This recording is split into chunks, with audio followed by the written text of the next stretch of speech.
42 from Mannheim. Outbound, it's 54 minutes to 390 after a crash at 390. Stevenson, 54 minutes, 355 to the drive. The Ryan, 30 minutes from 95th. Northbound tri-state delays are from the mile-long bridge to 31st and from the Reagan Tollway much of the way to Lawrence.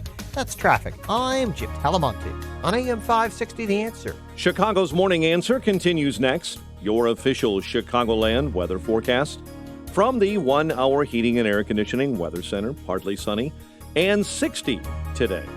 It's 41 right now at O'Hare, 44 Lakeside. Next news at 9.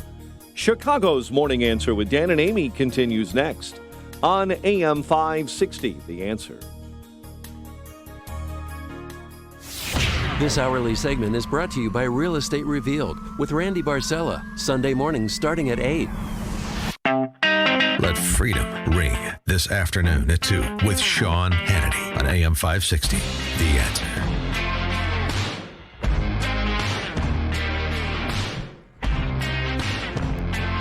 Good morning, Dan and Amy. Well, this show has been dedicated to intellectual freedom, academic freedom, free expression, the ability to have substantive discourse in so many ways, shapes, and forms, but that's sort of the cultural issue of the day.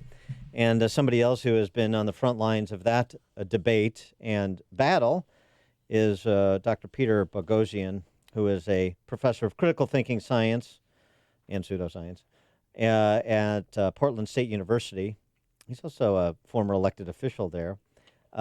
He was one of the Sokol Affair Redux academics who submitted these ridiculous research papers for publication in academic journals to expose the academic journals as not intellectually rigorous, as looking only for more and more extreme, bizarre iterations of and expressions of their ideology, and for exposing their lack of intellectual heft. He was targeted by Portland State University and others, suggesting that he had committed academic fraud. The journals that published nonsensical pieces, they're not academic frauds. He's the academic fraud for exposing them. You follow that logic? It's difficult. Well, he's written a piece recently in the Wall Street Journal that's worth paying attention to. It's about social justice warriors on college campuses, but as they present themselves in every other walk of life these days. So we're pleased to be joined again by Peter Boghossian. Peter, thanks for being with us. Appreciate it. Hey, Dan. Hey, Amy. Thanks for having me on. Before we get into your piece and the argument that you put forward, just give us a status of how the Star Chamber proceeding you were subjected to turned out. So So you're correct in your assessment. We submitted fake papers to test the system and to basically whistleblow on academic corruption within certain fields. And they brought me up on 3 charges. Dr. Mark McClellan was the one who brought me up on the charges. The first charge was fabrication of data, because I think we claimed to have examined the genitals of 10,000 dogs and then interrogated their owners as to their sexual orientation. And wow. Okay. Good morning. Yeah, because the paper the paper was what about sexual harassment, canine sexual harassment in dog parks or something? Well, the paper claimed that there was petri dishes for canine rape culture. So if you wanted to look at why nightclubs are rape cultures, you just look at dog parks. But taking that even further, we claim to analyze that through the lens of black feminist criminology. So it's nothing to do with anything. What other lens would you use? Of course. Well, that's a good question. What other lens could you use? There's no other lens. Oh, gosh, so that's great. They tried to get me for data fabrication. It was found not guilty on that. They tried to get me for plagiarism because I plagiarized Adolf Hitler's Mein Kampf. I rewrote it and submitted it. And I actually pled guilty to that, but they wouldn't accept my guilty verdict. What? Why not? They threw out your guilty plea? They wouldn't accept it. So it just goes to show you that it's ideological, right? Oh, I'd say, yeah. Yeah. Yeah, because if they were to accept my guilty plea for Mein Kampf, that would mean that the journal actually accepted Mein Kampf, Right. and they couldn't have the journal, especially since there's someone on Portland State University was affiliated with that journal. Oh, that is brilliant. And then Oh, the thing, boy. yeah, and then the thing they got me with, they basically fabricated a technicality. The thing they got me with was, and whenever you do human research or research with human subjects, you have to go to this thing called the IRB, the Institutional Review Board, and they claimed that the journal editors were human subjects in my experiment, and they were subject to protections, and then I didn't protect the journal editors. I know it's that's it's awesome. so utterly out of the box. Instead of saying, "Wow, look, we may have a problem in these disciplines. We've eroded public trust." People are cranking out articles like "White pumpkins are racist," and someone's he has an ego hippo, he's an alternative ego, is a hippopotamus, and I mean they're just cranking out this nonsense and then teaching it to kids. Fat studies is another one. So we needed to expose this, and that's what we did. Well, I'll tell you what, the good news here is you have a made-to-order Hollywood script. You just have to memorialize this. Yeah, and I think it was less about, and this really is true, it was less about me or less about, I'm not really concerned for myself. I have two young kids. I'm deeply concerned about my students and the way that the direction that society is moving, and it's very intolerant. You said at the beginning of your segment, people simply are not talking to each other, but not only are they not talking to each other, they make a virtue. They think they're better people because they don't speak across divides or they don't speak to other people. And the place we see this most conspicuously is in social justice circles, which is your lead-in for the piece that I published in the Wall Street Journal. One more predicate issue I want to get to before we get to your piece. We had this professor from John Jay College of Criminal Justice on. He wrote this piece, maybe you saw it, in Politico, What Teaching Ethics in Appalachia Taught Me About Bridging America's Partisan Divide. He taught at Appalachian State, even though he's otherwise at John Jay College in New York. Evan Mandry is his name. Good, interesting piece, good guy. But I want to. Part of this is understanding how pervasive the problem is, and he seemed to downplay what happened at Middlebury, what happened at Berkeley, what happened at Evergreen State. These are sort of one-offs. That's not the general campus culture. That's not generally the campus experience for college students. That's not generally representative of what happens to the professorate, at the hands of the professorate in many cases. Do you agree with that, or is this a real problem on college campuses that we see metastasizing in larger culture? It depends what he means. I mean, we know from the Foundation for Individual Rights and Education, like Greg Lukianov's organization, we know that the number of disinvitations. So I'm trying to look for objective metrics, like evidence that we can point to, right, to answer that question. Mm-hmm. We know that the number of disinvitations has increased, and we know that that's largely on the left. I think that's fairly uncontestable. We know that the number of college professors who've self-identified as liberal has always been greater than the number of college professors who self-identified as conservative or Republican. But we also know, and again, this is a data-driven statement, that these are empirical. You can get this through survey data. We know that the number of college professors who self-identify as Republicans is shrinking literally every year, and conservatives literally every year. And the problem with that is you're culling diverse voices out of the academy. So kids never hear the other side of the issue. So when they do, either they're startled by it. Let me give you an example. I'm an atheist, and just yesterday, I teach a class, atheism at Portland State University. I had the guy who heads Ratio Christi, the Corey Miller is his name, the Christian organization that believes that there's a reason to believe in Jesus. I had him come into my class and lecture my class for 2 hours. Mm-hmm. That's intellectual diversity. Right. These folks don't want intellectual diversity. Right. So they create these ecosystems in which any idea that goes against the norm, and it's not like they explicitly say, don't say this, but we also know from survey data that students are afraid to voice certain opinions. We know this. We know that there are institutional mechanisms at 232 universities now called bias response teams, and those response teams. Like, so what those do, so that's a mechanism that people can report a speech violation. And at Portland State University, the first line in the bias response team is, bias is a state of mind. Yeah, thought it's crimes. A state of mind. Right. Yeah, it's a thought crime.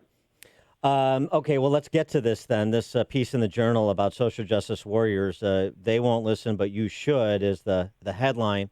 You suggest that, well, I'll just cite from your piece. Rather than disagreeing with them, social justice warriors, arguing with them or trying to get them to change their minds, do something truly radical. Believe them. What do you mean? Right. So when people hear what these folks want, it's just so utterly insane that people think, well, they don't actually believe that. They don't really want to remake society. They don't really want to tear down all of Western civilization. They don't really want to impose draconian speech restrictions on people. They don't really want. They don't really claim they're racist and you're racist and everybody else is racist.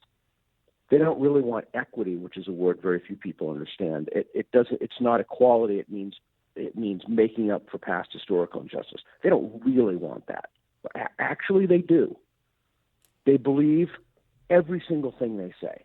And the problem is that this was like a blitzkrieg without a war, right? This came upon the society so suddenly, nobody understood what was happening.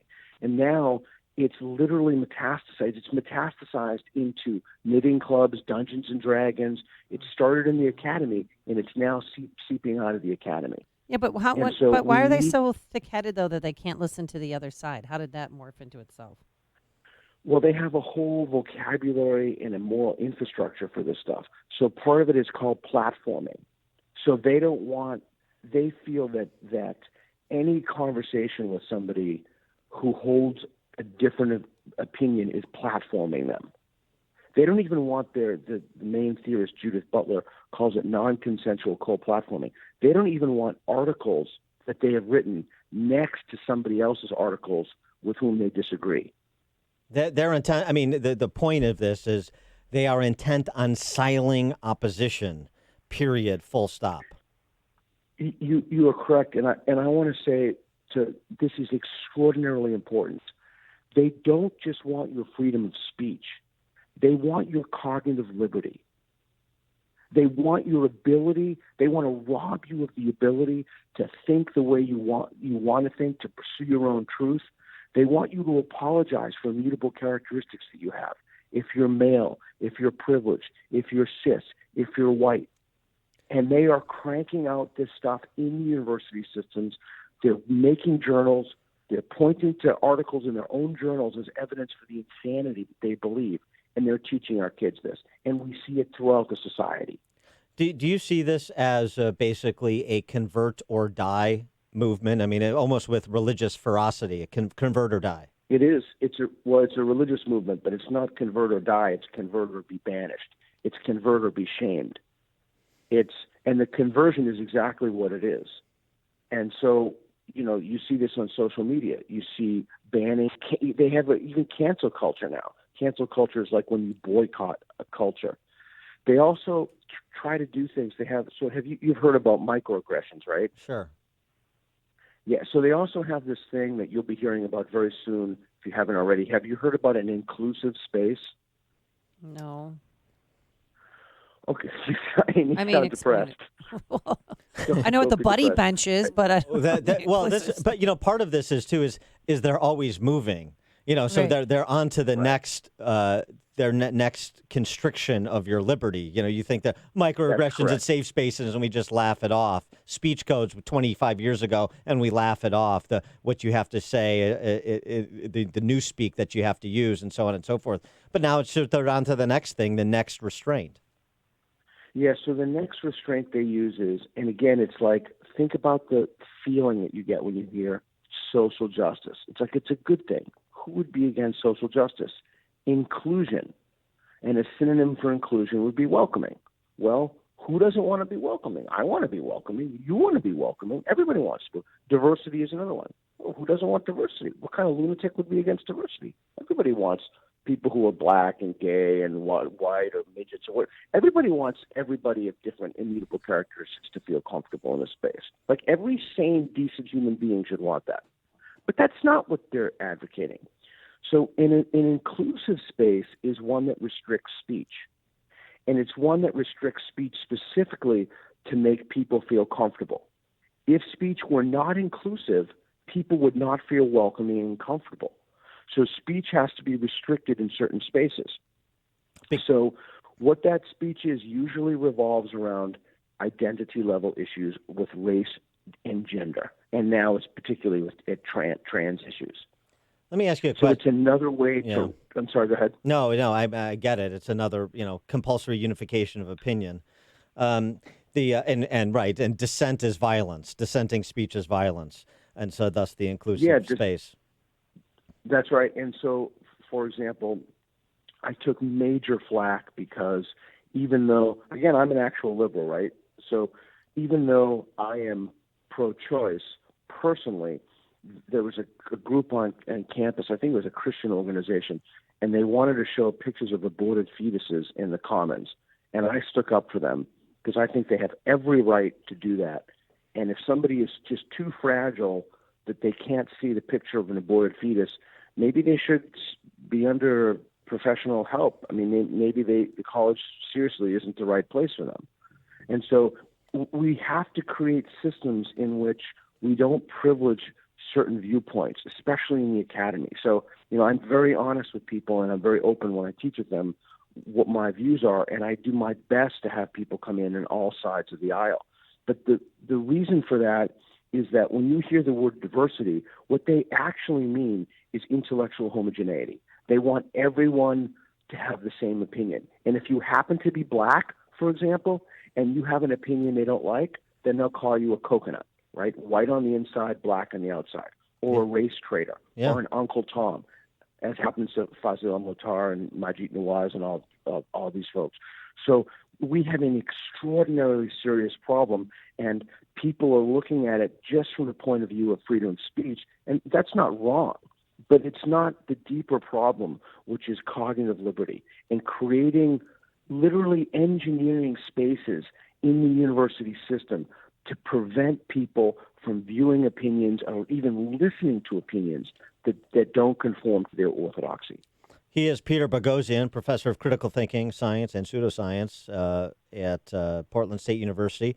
He is also the co-author of How to Have Impossible Conversations, and check out his piece in the Wall Street Journal, which I'll tweet out at Dan Proft. Social justice warriors won't listen, but you should. Peter, thanks as always for joining us. Appreciate it. I appreciate it, Dan. Thanks. Good to talk to you, Amy. Thanks. And he joined us on our turnkey.pro answer line. It's like a hot, steaming cup of information to start your day. It's Chicago's Morning Answer.